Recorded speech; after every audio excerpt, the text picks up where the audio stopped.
Okay, so as we set up the pre first class, I just wanted to say that before the first class, I would ensure this is a synchronous online class, military social work, intro to military social work. It is an upper level class, juniors and seniors can take it, but it is an elective. So I would set up the class on the learning management system of choice of the university. I would make sure all the technology works, all the links work, all the clicking, all the registration, all the things had worked.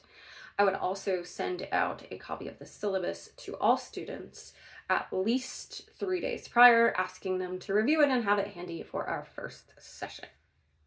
So for our first session, I would have a picture of myself that makes me look human, my name, credentials, etc. My email, my office hours would be posted there. They're also going to be in my syllabus, but as people are checking into the classroom, that is what they will see. And I will play an overused song that's played in many military movies, Fortunate Son. So that would be playing in the background, sort of a lead in, pretty common, like I said, a pretty common music used in military movies. So I'd be playing that. Then once everybody checked in, there we go.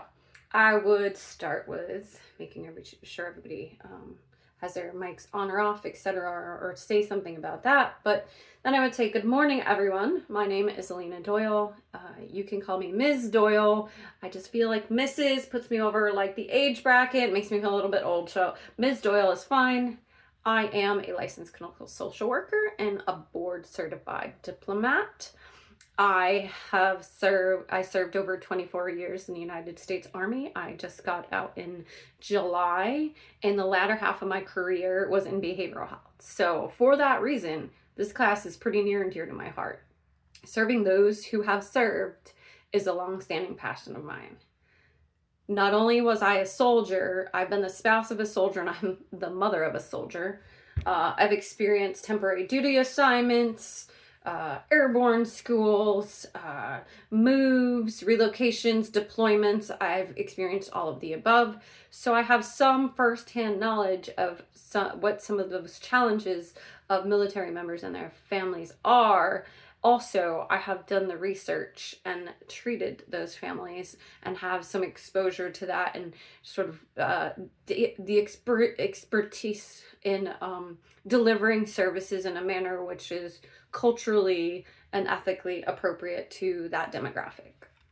To ensure that our sessions run smoothly, I'll ask you today and in the future to mute your mics until it's your turn to speak. Also, you all probably know by now, but have your chat box open because that's how you respond to questions from myself or questions to the group.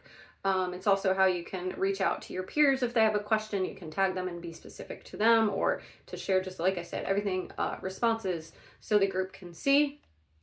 So I introduced myself, so now we're going to do the student introductions, but I'm not sure how your other classes do it, but we are a very relational discipline. I feel like relationships are the foundation of what we do, and research sort of backs that. So instead of everybody talking for themselves and speaking for themselves, we're going to start off nice and steady with technology, and we're going to do breakout rooms. I have you all set up to go into breakout rooms where you can get to know another student in this course. And you may have been in the program for a while and maybe you know these students well, but I want you to just get to know them a little bit better. Some of the questions that I'd like you to consider for today are pretty basic. Where are you from? Name, nickname, hobbies, why this program? What do you plan on doing after you complete this degree? And one of the ones I want you to really hit on is, who do you know that served in the military? So once we do the breakout rooms, to give you about 5 minutes or so, and I'll give you a warning when it's coming to an end. When we come back together, I'll sort of, in a structured way, go around the room, as you will, and you can introduce your partner and what information you learned about them. Okay, so they would do that. That would take some time, but that's not part of my 10 minutes.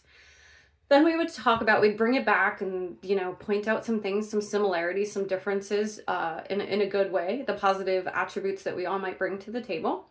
Then we talk about military stereotypes, and I'd ask them all to put in the chat, please put in the chat, any and all military stereotypes, the assumptions, the stereotypes, what people say, like the good, the bad, and the ugly. For example, go to jail or go to the army, or if they have nothing else to do after high school, then they join the military. Anything you've heard, anything you heard. Oh, they're baby killers. Those sorts of things, all the things you've heard. Let's hear them. Let's put them in the chat, and we'll talk about that. Oh yeah, and then I would point out and highlight some of the things that I'm seeing. Wow, I haven't heard that one before. And then I would point out, oh, that's a common one, right? And then at the end, we would talk about, like, how does that feel? You know, looking at those assumptions. What are your thoughts? And I would get them to reflect on the thoughts of the assumptions and the stereotypes of the military. Process some emotions related to it, because some might be closer to the military than others. And then we would watch a video, which I'm going to put in my reflection after this video, but it's a 2-minute and 4-minute video of stereotypes given by veterans. It's 5 different veterans, females and male, a variety of different branches and a variety of different experiences that we talk about that. And then I would talk about it from their perspective, and we'd have a little reflection on that. And then we'd say, all right, time to get into it. What are we doing here, and what do I expect, and what do you expect? Let's talk about it.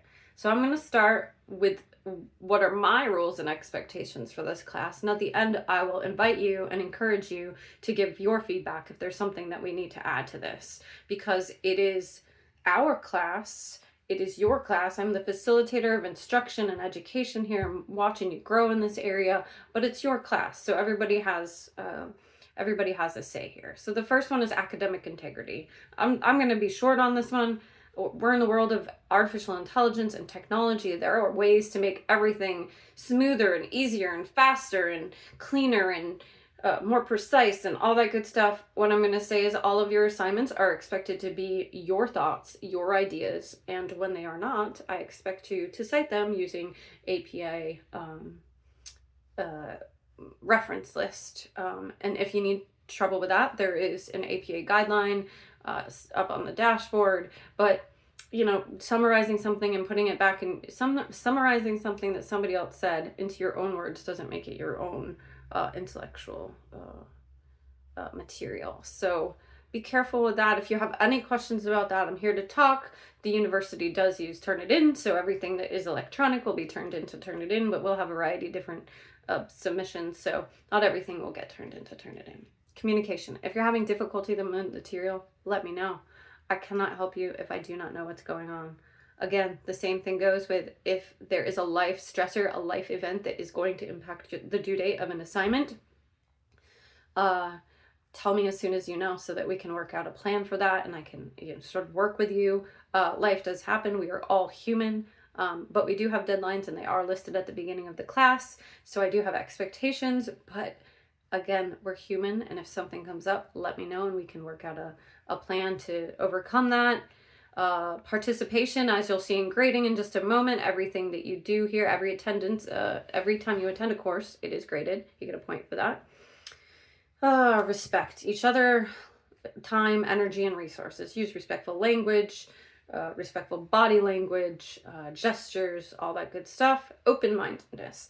Our discipline is founded on meeting people where they are at. So I'm asking that we all come in here open-minded. We come from different backgrounds. We have our own perspectives based upon our beliefs, our values, and our own experiences. And that's the lens in which we look at things. But to grow is to consider other people's perspectives. So I encourage and want open-mindedness and new ideas and new thoughts. Assignments or requirements that are not graded, I'd like you all to attend one time in my office in the first month of class, whether it be a drop-in or a scheduled thing. My office hours are posted on the dashboard. They were also on the beginning of this, and I'll go over that in the end. If you look at the syllabus, you'll see that they are multimodal assignments, which means there are various different assignments so that I can capture assessment conceptualization from various different learning styles. So I can capture that, and you can present that and reflect and process and apply in the way that is best for you. And maybe not all assignments will do that for you. Grading is divided by 15 points for attendance, 1 for each class, 10 points for leading the group discussion, 25 points for quizzes, 30 for projects, and 20 for your final paper. I'm going to point out 2 important due dates, which are blank for the first project and blank for the final paper proposal and outline due. Those are a ways off, but I wanted to bring those to your mind. Those are the first big dates. By the end of the day, if you could sign up to lead one of those group discussions, one of those weekly group discussions, that would be great. And for next week, for next session, please read the first chapter in your textbook and be prepared for discussion and reflection. I'm excited to have you. This is a great class. This is an important class. It's near and dear to my heart. Like I said, everybody in uniform has carried more than we can see. Their families do. The memories, the experiences, they all just don't leave when the mission ends either. So by the end of this class, I'm hoping that you can treat service members, veterans, and families with skill, courage, and a deep respect for their sacrifice. I will see you next week.